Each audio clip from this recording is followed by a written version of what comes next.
Next, अच्छा, production method की कुछ लिमिटेशंस थी जो कि हम इसको डिस्कस करें मजीद, कुछ और है। Problem of double counting, double counting problem मैंने अभी अभी भी डिस्कस किया था आपसे कि लिखा है unclear distinction between a final and intermediate product. कभी कभी पता नहीं चलता कि जो प्रोडक्ट है ये इंटरमीडिएट में आएगी या फाइनल में आएगी, तो उसको इंटरमीडिएट की गुड्स फाइनल में ले लेते हैं। जब इंटरमीडिएट की गुड्स आप फाइनल में ले लेंगे तो क्या होगी, डबल काउंटिंग हो जाएगी। इसलिए कि जीडीपी कैलकुलेट करते हुए नेशनल इनकम की कैलकुलेशन जब आप कर रहे हैं तो आपको फाइनल गुड्स एंड सर्विसेज लेनी है बस। ठीक, not applicable to tertiary sector. Tertiary sector बोलते हैं सर्विस सेक्टर को। इस सर्विस सेक्टर पे इंक्लूड नहीं होता। कब?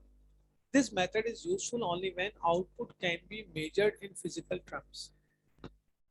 प्रोडक्ट मेथड में अगर फिजिकल टर्म्स में आउटपुट आ रही है, आप प्रोडक्शन कर रहे हैं, आप लैपटॉप बना रहे हैं, मोबाइल बना रहे हैं, आप कार बना रहे हैं, ठीक है, आप बाइक बना रहे हैं, कोई भी मशीन बना रहे हैं, मशीनरी बना रहे हैं, तो वो सब चीज़ें तो आएंगी।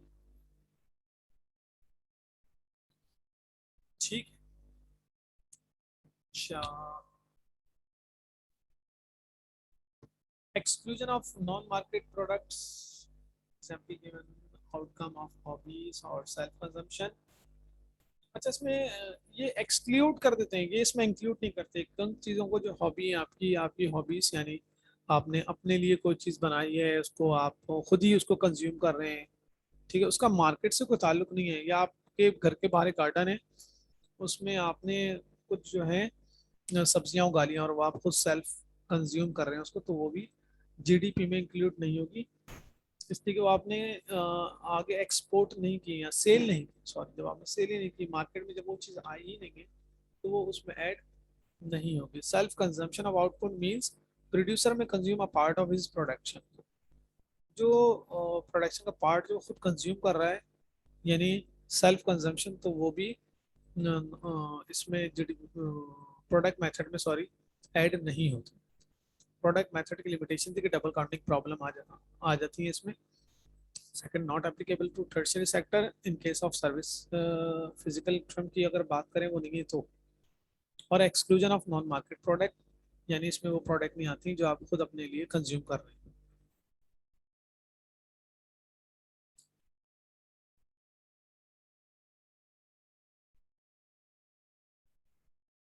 ठीक।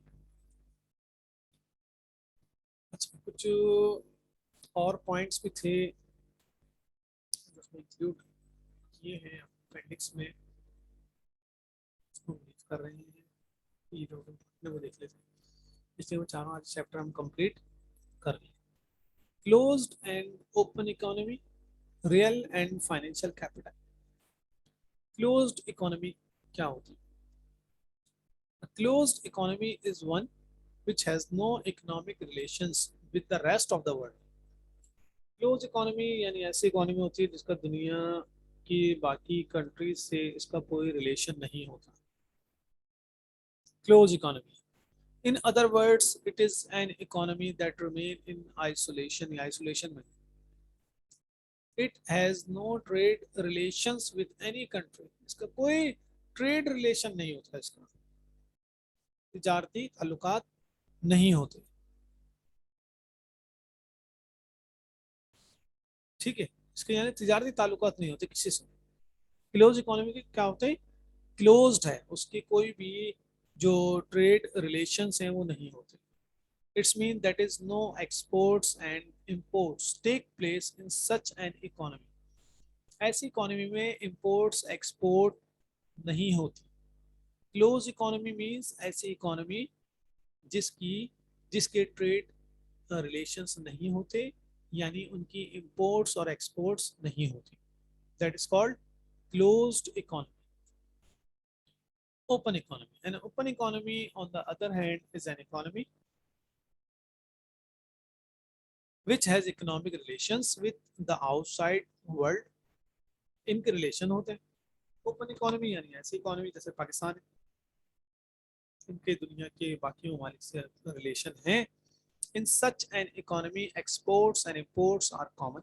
इनमें इंपोर्ट्स भी होती हैं, एक्सपोर्ट्स भी होती हैं, exchanges of gifts and other transactions take place in an open economy, और ऐसी इकोनॉमी के अंदर गिफ्ट भी एक्सचेंज होते हैं, ट्रांजैक्शंस भी होती हैं, ठीक है। तो क्लोज इकोनॉमी जिसमें रिलेशन नहीं होते, ट्रेड रिलेशन, और इंपोर्ट एक्सपोर्ट नहीं होती, और ओपन इकोनॉमी जिसमें इनके ट्रेड रिलेशन होते हैं और उनकी इंपोर्ट एक्सपोर्ट्स भी होती हैं। इवन आप जो है गिफ्ट भी एक्सचेंज कर रहे होते हैं ओपन इकोनॉमी के अंदर, ठीक है। Next, real and financial capital. Financial capital और assets refers to paper claims और paper titles such as debenture, bonds, national saving certificates etcetera. Financial capital या एसेट्स वो कैपिटल या एसेट्स होते हैं जो कि जस्ट पेपर पे उनका क्लेम होता है या पेपर टाइटल तक वो मौजूद होते हैं, जैसे कि डिबेंचर है, बॉन्ड है, नेशनल सेविंग सर्टिफिकेट है, ये फाइनेंशियल एसेट्स हैं आपके।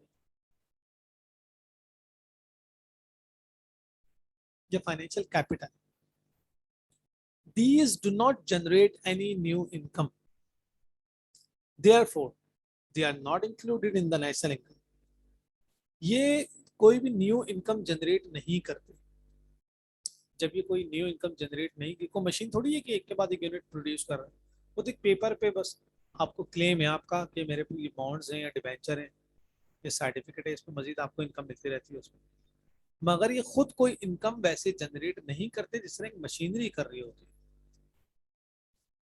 Real capital is the physical capital, real capital बोलते हैं फिजिकल कैपिटल को और एसेट्स को, which helps in the production of goods, machine, equipment, road, inventories are the example of real capital।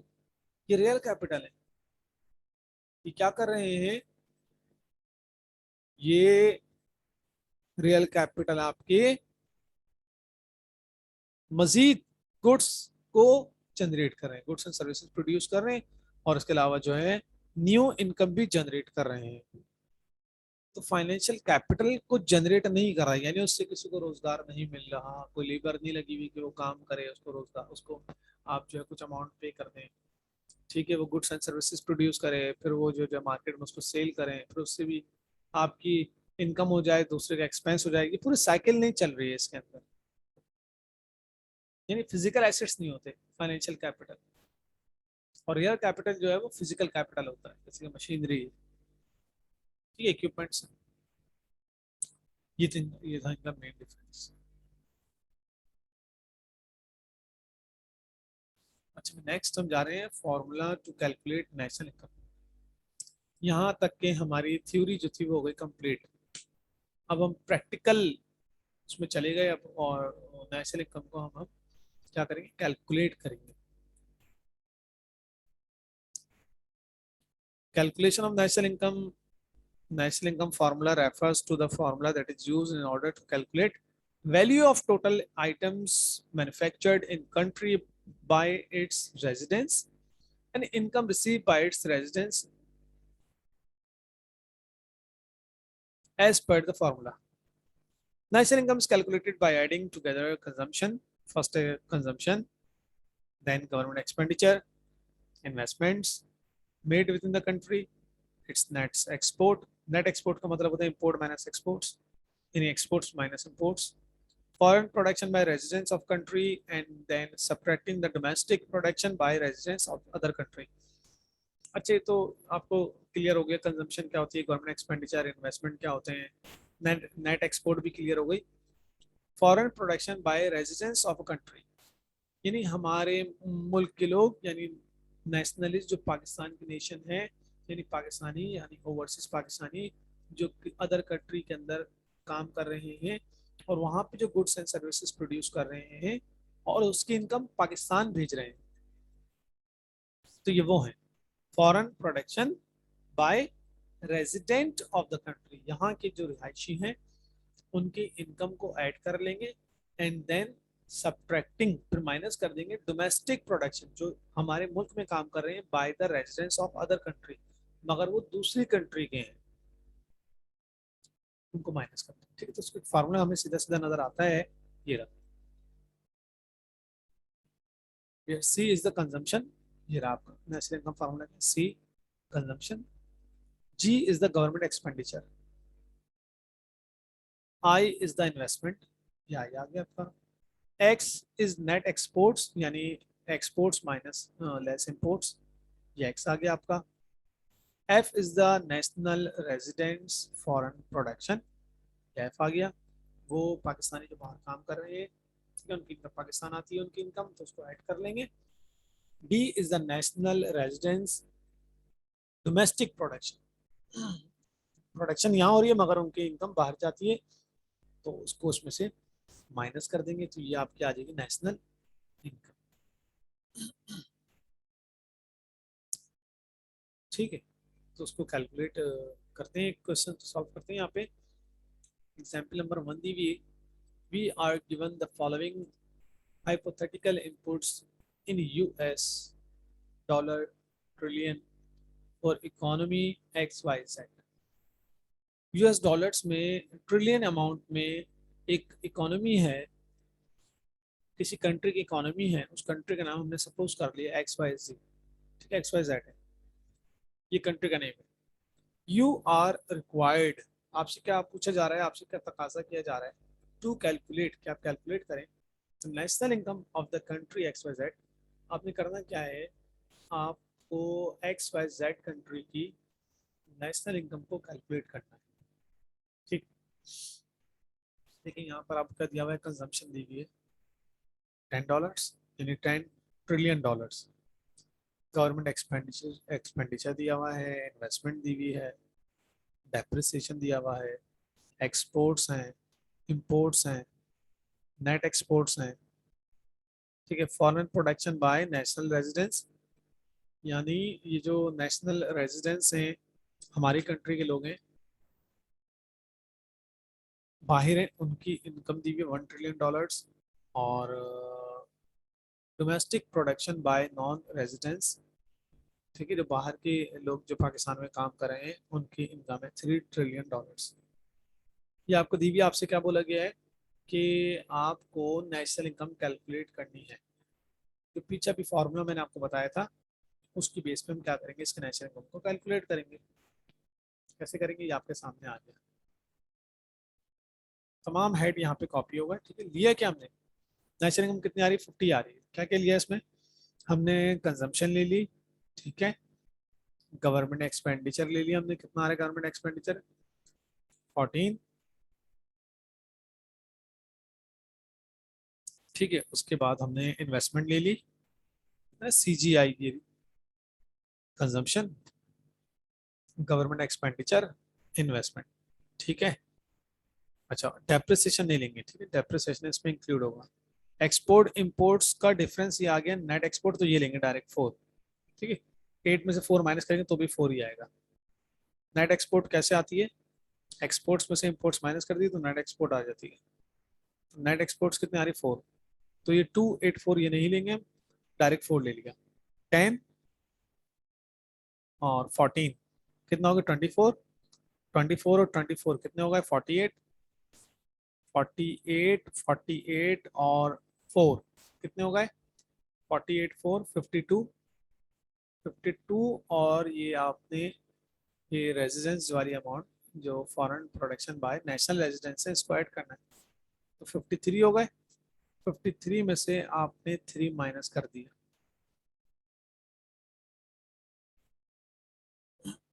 क्यों, इसलिए कि domestic production by non residence, ये वो लोग हैं जो अपनी इनकम को बाहर भेज देंगे, ये हैं यहीं पे प्रोडक्शन नहीं हो रही है, बट हैं बाहर के ही लोग, ठीक है, फॉरनर्स हैं, ये माइनस कर देंगे, तो 53 में से 3 माइनस कर दिया तो आ गया 50। तो कितनी होगी नेशनल इनकम, $50 ट्रिलियन।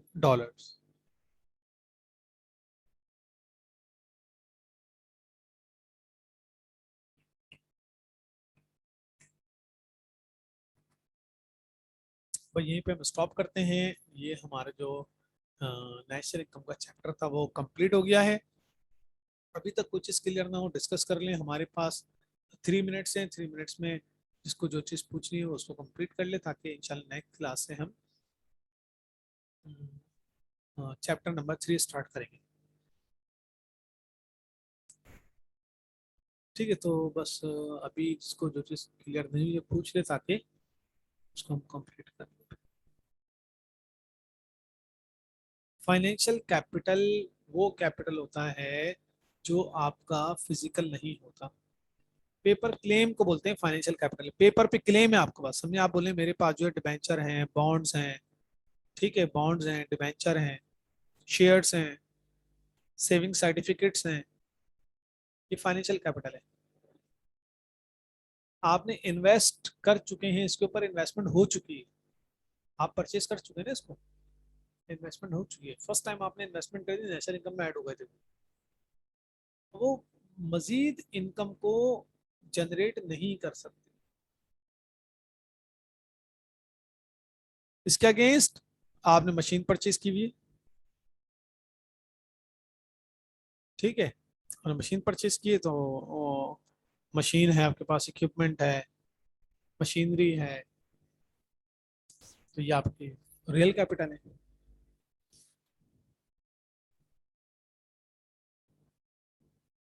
चेक से क्या कर रहे हैं आप? चेक से अर्न कर रहे हैं कोई चीज? चेक कहाँ से आ गया इसमें?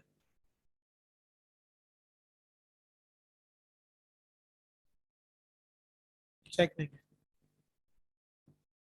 ये नेशनल इनकम का ही मेथड है जिसमें आपकी तमाम सेक्टर्स इंक्लूड हो चुके हैं।